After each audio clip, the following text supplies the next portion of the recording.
Fala pessoal, beleza? Bom, para quem tá chegando aí agora, eu sou o Thiago, esse aqui é o meu canal Crítica Marxista. Vídeo de hoje, vamos seguir aí com esse... não sei nem do que dá pra chamar, provavelmente um mini curso novo aqui do canal, enfim. Esses vídeos de discussão sobre os tópicos de comunismo e socialismo. Semana passada eu lancei aquele vídeo, né, do que a gente precisa para construir uma sociedade socialista, né? E fiz ali uma divisão entre aquele polo determinista, objetivista e o polo subjetivista, né? Quem não sabe do que eu estou falando, volta lá e assiste aquele vídeo. Então, a partir daqueles elementos, eu vou inserir, a gente vai avançar hoje para uma discussão, né? Quais questões objetivas a gente tem que responder, né? Que a gente tem que responder de forma eficaz para construir uma sociedade socialista. E aí, curiosamente, né, para quem está ligado naquele vídeo, responder essas questões aqui vai ajudar a entender por que alguma daquelas questões subjetivistas que eu apontei lá, elas são problemáticas. Aí, quando eu entrar nas questões de ordem subjetiva, vai mostrar os problemas em mais detalhes daquele que é o polo determinista objetivista. Então, a gente entende os limites dos dois polos que eu apresentei lá quando a gente olha para o outro campo, para o outro lado, né? Então, o que eu vou tentar fazer hoje? Né? Responder quais problemas, né, objetivos práticos, né, que uma organização social comunista, socialista, deve responder eficazmente. Lembrando que, para mim, comunismo e socialismo é sinônimo, eu não utilizo transição, não. Então, os problemas que a organização social comunista e socialista vai ter que responder de forma eficaz para que essa sociedade, né, ela ganhe corpo, ela chegue a existir de fato e ela continue existindo, enfim, enquanto existir o gênero humano, né? Então, eu vou fazer assim, vão ser três grandes temas, e aí no slide seguinte eu vou dar uma detalhada, né? Primeiro, né, as demandas da produção, né, e reprodução da vida da sociedade, né, das pessoas, ela tem que ser essas demandas, né, então a demanda de produção, imagina a produção indústria mesmo, serviços, né, essas demandas elas têm que ser atendidas, né, a forma como vai ser produzido, com os serviços, eles têm que ser pensados de forma dinâmica e adaptável. O que isso quer dizer?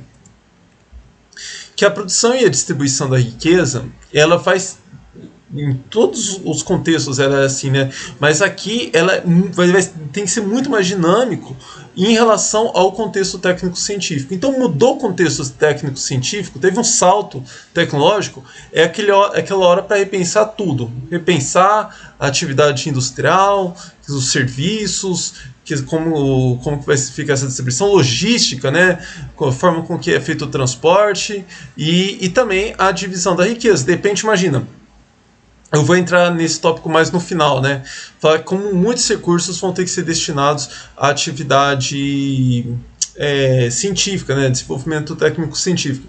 Imagina que você chega lá, precisa, pensando no globo da sociedade, a gente faz uma conta, não, 30% tem que ir para atividade científica, né? E aí, depende de ter uma revolução dessas, né, uma mudança muito significativa no contexto técnico-científico, dá para chegar à conclusão, opa, agora com 10% para atividade técnico-científica, a gente consegue continuar desenvolvendo a sociedade. Então, é desse tipo de detalhe que eu estou falando, né? E outro ponto interessante, que foi até uma questão que levantaram lá no último vídeo, né? Como que fica a questão ambiental, né? Eu falei um pouquinho sobre a questão ambiental no último vídeo, né? Os recursos, a exploração dos recursos naturais, ela deve ser pensada, planejada, né, para a perpetuação da ordem social. Isso não significa que hoje, imagina, tem revolução comunista ao redor do mundo, amanhã a gente começa a construir o socialismo. Isso não significa que amanhã a sociedade se tornou sustentável. Mas isso tem que significar que cada vez mais ela vai ter que se tornar sustentável. Então, aí a gente entra aqui no terceiro ponto, né? A gente tem que pensar sempre no seguinte sentido. Hoje podemos explorar determinados recursos naturais que a gente sabe que são escassos e que vão acabar. O movimento vai ser, beleza, para onde que a gente vai quando esse recurso não vai ser mais possível? E como que a gente vai fazer isso garantindo, obviamente, né, que a existência do planeta, né? Então, a existência do planeta de forma que ainda garanta, né, uma vida muito melhor do que a gente tem hoje.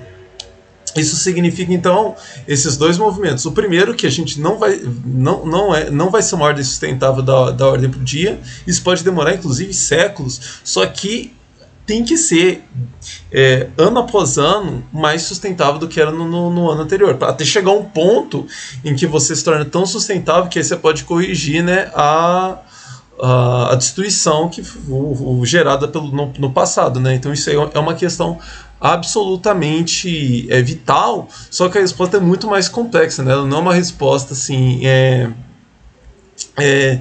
preto no branco, né? Não, então a partir de amanhã a sociedade se torna sustentável, ou a gente tem que pensar assim, em 5 anos ser completamente sustentável. Isso vai se chocar com esse segundo ponto aqui, porque a sociedade ela tem que ser sustentável tanto ambientalmente, veja, sem sustentabilidade ambiental não tem vida, né? Então é o ponto 1, mas ela tem que ser também humanamente sustentável. E o que isso significa? Significa que as pessoas elas têm que estar satisfeitas, né? Cada vez mais satisfeitas, né, com a vida. Não pode ter uma sociedade que, enfim, todo mundo com problemas mentais, problemas psiquiátricos, de adoecimento físico em consequência de adoecimento mental, né, como a gente vê hoje, esse boom de... todo mundo precisa de psicólogo, esse boom de coaches, né? Eu ia até falar isso antes. Esse boom de coaches, ele está muito ligado a toda essa necessidade das pessoas de apoio psicológico, né? Então os coaches são, em muitos casos, né, são psicólogos sem formação, alguma formação, né? Em muitos casos, né?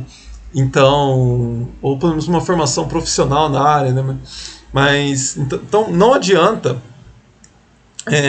você ter uma sustentabilidade ambiental garantida já no início e uma sociedade mentalmente adoecida, tendo que continuando realizando, né, atividades, né, degradantes, tanto fisicamente como intelectivamente, né? Você tem uma série de atividades que elas não são fisicamente degradantes, mas elas são intelectivamente degradantes, né?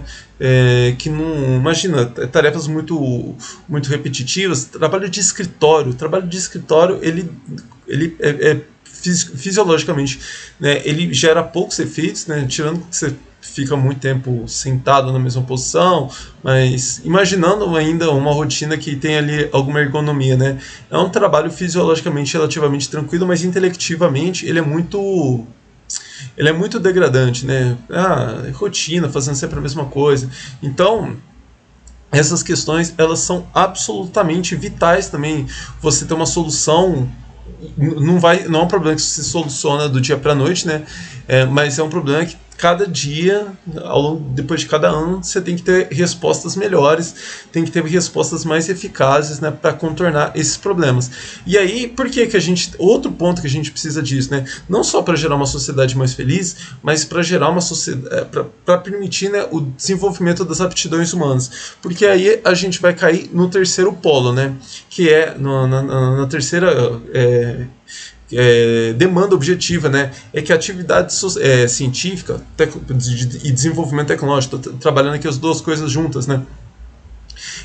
Elas têm que ser absolutamente vitais, né? Não, elas serão absolutamente vitais, ou seriam, para a organização de uma sociedade comunista, né? Por quê? Primeiro, é o sucesso, né, das atividades científicas, né, que vai garantir os dois pontos anteriores: sustentabilidade ambiental e a sustentabilidade de pessoas vivendo uma vida mais feliz, com podendo realizar atividades menos degradantes fisicamente e intelectivamente. Então, na medida, um ciclo, né? Na medida em que você libera mais pessoas dessas atividades degradantes e você joga elas para o campo da atividade científica, você tem maior desenvolvimento científico que permite tirar mais pessoas daquelas atividades. Então, cria-se uma espiral positiva, né? E é esse que é o objetivo aqui, né? Então, tendencialmente, né, até o ponto B aqui é que as atividades ligadas ao desenvolvimento técnico e científico seja a principal forma de trabalho, né? É um tema muito comum também quando vai se falar, né? A sociedade comunista socialista fala, existe trabalho? Então, o objetivo é que não haja trabalhos degradantes, mas trabalhos principalmente ligados, né, à atividade científica, né, e a atividade artística, ela, em muitos casos, né, ela contribui para isso também. A atividade artística ela pode ter um boom, né, como uma forma de lazer, mas em muitos casos também ela tem ali uma função quase produtiva, né? Então, alimentando a ciência em vários pontos, inclusive. Então, essas tendem a ser as principais atividades humanas, né? Porque, veja, tem um ponto assim que eu acho que as pessoas não têm muita noção, né, de como que a rotina de trabalho no capitalismo, ela inclusive direciona as formas de lazer, né? Porque imagina, quanto mais desgastante a sua vida laboral, a sua vida no trabalho, menos condições você tem de ter formas muito alternativas de lazer. Então você fica muito refém de chegar em casa, se lançar no sofá e ver o que está passando na TV, ou o próprio, mesmo com o boom das redes sociais, né, a gente acaba tendo que ver as mesmas coisas quase que no Facebook, no Instagram, no YouTube. Os algoritmos, né, dessas redes, elas ficam direcionando para ver mais do mesmo conteúdo. Então, é muito diferente aqui daquilo, o que a gente imagina, o que eu estou imaginando aqui, né? O tipo de obstáculo, o tipo de resposta objetiva, né? Que os homens vão precisar dar, né? Os seres humanos vão precisar dar para a construção de uma sociedade socialista e comunista, né? Então, com isso, o vídeo era muito curtinho hoje. Na verdade eu tive pouco tempo para fazer o roteiro desse vídeo, então provavelmente vai ter uma parte 2, porque eu não consegui exaurir todo esse ponto das questões objetivas, né? Mas na minha cabeça a ideia vai ser semana que vem ou daqui 2 semanas ir lá para entrar nas questões mais subjetivas, né? Comecei a falar aqui um pouquinho, né, já sobre isso aqui quando eu falei dessa questão, né, de lazer e tal, mas eu vou pensar questões aqui mais importantes, né, para o tema que a gente está discutindo e que foram levantados nos vídeos anteriores, que vai ter bastante a ver com isso que eu comecei a falar aqui agora. Bom, lembrando então também, quem ainda não viu, né, esse vídeo aqui, ele é bem interessante porque para esse tipo de discussão, né? Porque lá eu fiz um material maior, né? Então lá tem um tratamento mais sistemático, embora eu não tenha dado a direção nesse vídeo que eu tenho dado aqui. Então são vídeos complementares, mas lá tem um conteúdo mais completo, né? Bom, gente, então é isso. Comentários de engajamento, questões. As questões elas são muito úteis, né? Esse vídeo aqui foi direcionado já a partir de algumas questões. E então continue mandando questões que vocês vão direcionando aí o rumo dos próximos vídeos. É isso, gente. Um abraço e até a próxima.